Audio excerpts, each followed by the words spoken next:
So I'm here with journalist, jazz journalist, very good friend Ian Patterson. Ian, so nice to see you here Jeremy, it's absolutely in fantastic Belfast. to Yeah, have you in Belfast. yeah. I'm It's been really a few delighted. years since I saw you, although we've been keeping in touch on email and so on, and WhatsApp and a little bit on Facebook.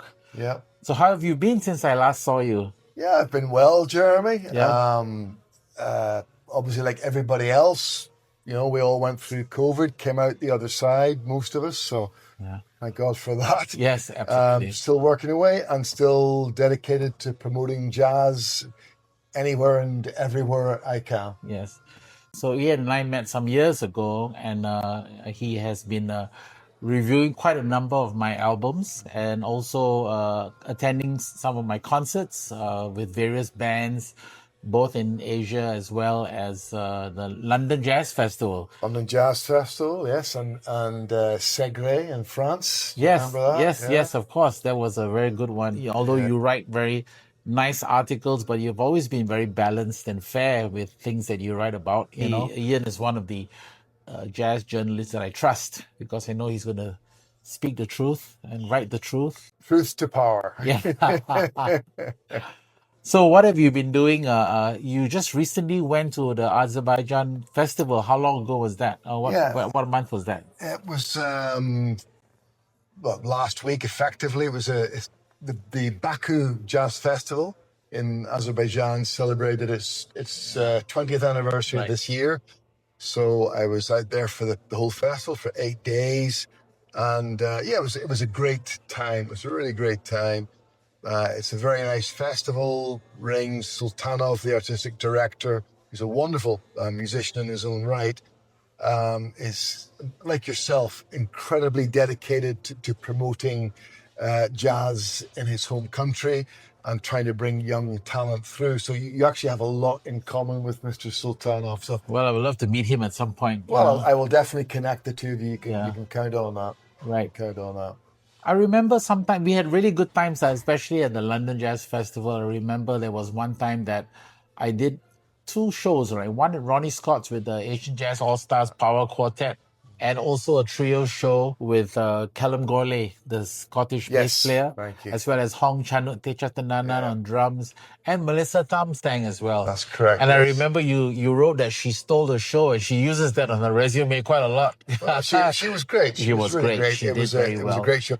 Do you remember who you were opening for the Queen Elizabeth Hall? Yes, that of day? course. Was Dave Holland and Kenny Barrett. Yeah, what an amazing show that was. Yes. A full house, Yes. tremendous atmosphere. Yeah, those were. And I spoke to Kenny and we stayed in touch, and then we ended up doing a duo concert, two pianos in Singapore Oh, you're at the kidding me. Esplanade, and that was really very nice experience for me. He's such a gentleman Yeah. and wonderful consummate piano player. We remember he got off the plane because he couldn't come earlier, and we went straight to the Steinway gallery to rehearse. And I had a wonderful rehearsal, great times, good meals, and then we did our show, which was very enjoyable at the Esplanade. I'm sure it was. What a pianist Kenny Barron is. Yes, What a yes, pianist. yeah, wonderful. Yeah. So we also did. What do you remember? Some of the other shows that you were at, that you reviewed, or were just Oh, yes. Well, I remember coming to Singapore specifically for two gigs. I think you were doing three. This was in July 2010. yeah, And you played with Organomix Yes. and Ernie Watts right? in And the Arts House, in the the old Arts Parliament House. House. Lovely old building. Yeah, I remember that concert very well. And then there was a more of like a gala occasion concert in it was like a ballroom. And then I had to go back, but I think you were doing a concert with strings as well, like an orchestra. It was a Chinese suite, I think. Does that Oh ring a yes, bell? yes, the Singapore Chinese Orchestra. Yeah. And that was very, Unfortunately, I missed it. yeah. That was a concerto written by Dr. Kelly Tang, who was in the Army Music and Drama Company with me. So yeah, we've had some good times and we've enjoyed some good Absolutely. music together. Absolutely. I do remember the very first concert I saw of you, which was in the Sheraton Grand in Bangkok. Yes. Yes. With Sean Kelly on drum, the great LD Young on bass, Yes. Sean Kelly on drums, and Belinda Moody on double bass. And Yeah. that was a swinging gig. I used to love those Sheraton Grand Yes. concerts where you played regularly in those days there. And I remember another absolutely amazing one with Ernie. With Ernie Watts. Yes. A stunning gig. Yes. And that's actually when I interviewed you for the first time. Right. around that time. You used to be based in Laos at that That's time. correct. Yes. And came over very often. I was playing there on and off 3 or 4 months out of the year. For 7 years, I was there at the Sheraton Grand Sukhumvit. Very, very important part of my life, actually. Yeah.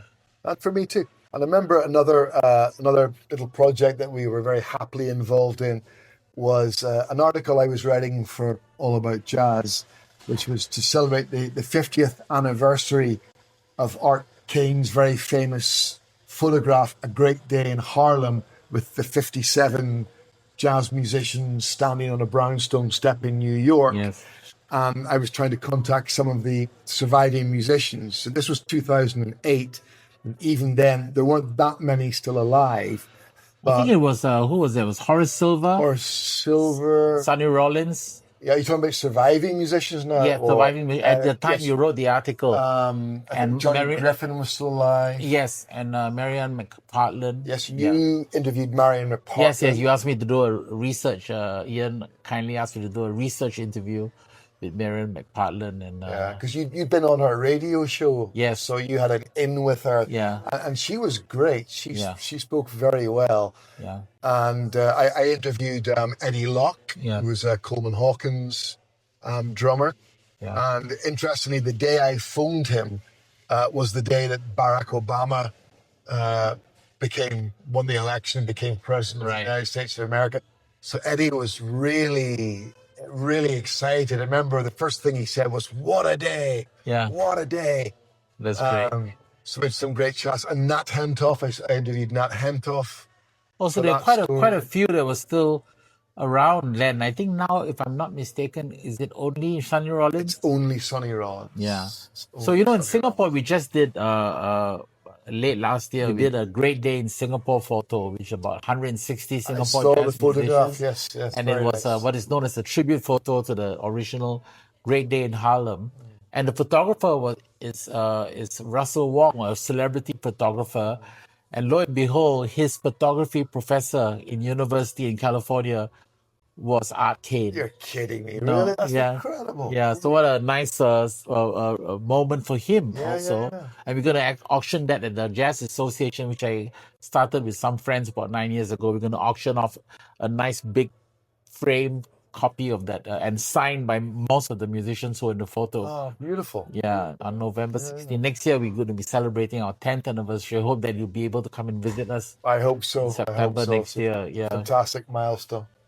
So Ian Patterson and I have become very good friends. Started off as a journalist, musician relationship, and just so happy over the years we've become some good friends. Ian, it's really a pleasure to catch up with you. Yeah, and you too, Jeremy. And looking forward to staying in touch. Absolutely. And doing more together in this music that we love so much. Absolutely. Thank you, Jeremy. Thank you.